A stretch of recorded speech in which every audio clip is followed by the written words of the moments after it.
Good morning. இப்போ riddles நான் கேட்குறேன், அதுக்கு பதில் நீங்களும் சொல்லுங்கள் பார்க்கலாம். விண்வெளியில் முதலில் வைரம் தயாரித்த நாடு எது? சரியா? அது எந்த நாட்டில் நிறைய தயாரிப்பாங்க, ஆனால் விண்வெளியில் தயாரித்த நாடு எதுன்னா ஜப்பான். எந்த நாடு? ஜப்பான். ஓகே.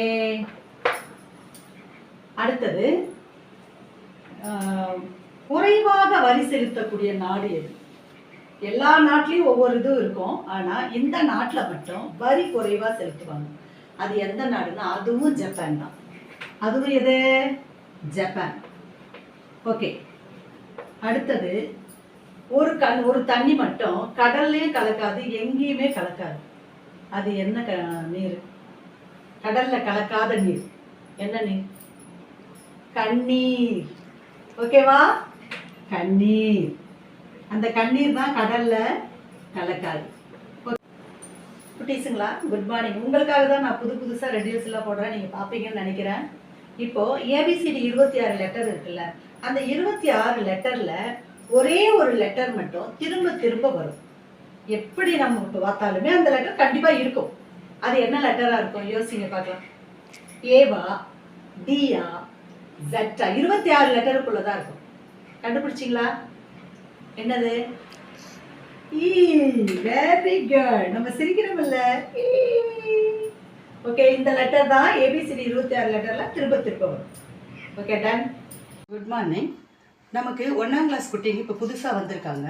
அவங்களுக்கு எழுத்து வடிவம் வரணும்னா இந்த மாதிரி 4 கோடு போட்டுக்கோங்க போர்டில். அவனுக்கு எழுத கற்றுக் கொடுக்குறதுக்கு ஃபஸ்ட்டு 0வை எப்படி போடணும்னா உனக்கா சி போட்டு இப்படி வரணும். அவன் இப்படி தான் போடுவான், ஆனால் அது தப்பு. இதுதான் ரைட். அதே மாதிரி 6ம் இப்படி தான் போடணும், முட்டை போட்டு போடுவான். 9 எப்படிடா போடணும்? அதே மாதிரி சி போட்டு 0வை கொண்டுட்டு வந்து கீழே 1 வரணும். சரியா? 8 போடும்போது இப்படி போடுவான், இதுவும் தப்பு. நம்ம அதையும் வடிவம் கொண்டுட்டு வந்து இப்படி 8 போட்டு காட்டணும். சரியா? அதே மாதிரி 5 தப்பு பண்ணுவான். இப்படி போட்டு வந்த பிறகு மேலே இப்படி கோடு பண்ணணும். இந்த எண்களை வடிவத்தோடு எழுத அவனுக்கு கற்றுக் கொடுக்கறதுக்கு இதில் நம்ம போகிறோம். 0, 1, 2, 3, 4, 5, 6, 7, 8, 9, 10. இப்போ 6 இப்படியும் காட்டலாம். மேலே கொண்டுட்டு போனால் இன்னும் கொஞ்சம் பெருசாக வரும்னு சொல்லுவோம். ஓகே, இந்த மாதிரி சொல்லி கொடுக்கலாமா? 1, 2.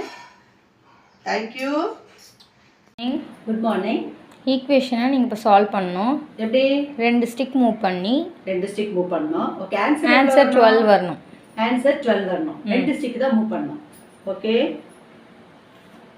9 + 9 போட்டால் கூட 18 வருது, அது வரக்கூடாது. ஓகே, அடுத்தது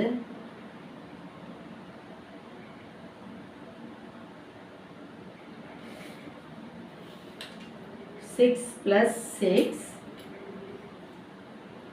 12. ஓகேவா? Okay, thank you. Good morning. Okay, வடிவங்களை அறிவேன் பாட்டு பாடலாமா? ரெடி?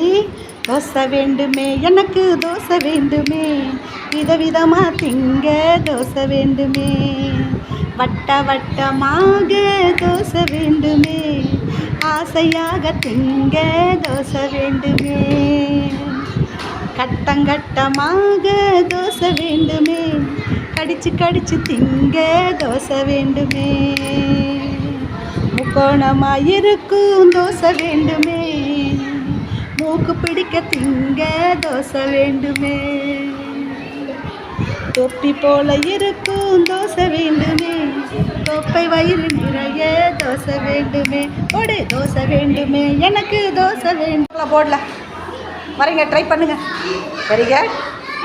போடு, கை எடுத்துட்டு போடுறா தங்கம். ஏய், ஆ ஆ ஆ ஆ 1ஆம் கிளாஸ் குட்டி எப்படி போட்டு போடுறா, அதுக்கு ஆசைடா அதுக்கு. Very good, super. நடுவில் ஒரு கோடு போடு. ஆய், சூப்பரா. ஆனால் இப்படி போடக்கூடாது தங்கம். போர்டில் ஒரு படம் வரைஞ்சிருக்கேனா, அது அழகாக லைன் மேலே லைன் வராமல் வரைங்க பார்க்கலாம். போடுங்க பார்க்கலாம், யார் கரெக்டாக வரைகிறீங்க. கையும் எடுக்கக்கூடாது. கை எடுத்துட்டு வரையுது அவினாஷ், தப்புடா. ஓகே. இந்த படத்தை கையெடுக்காமல் வரைஞ்சு 3 முக்கோணம் அரை வட்டம் 3 வரணும். Ready start. 1 2 3 4 அப்புறம் 5 6 7 8 9 10. இந்த பாருங்க டைம் 1 2 3 1 2 3 3 வந்துருச்சா? Okay done. கரெக்டாக வந்துடா. ஆஃப் பண்ணுமா.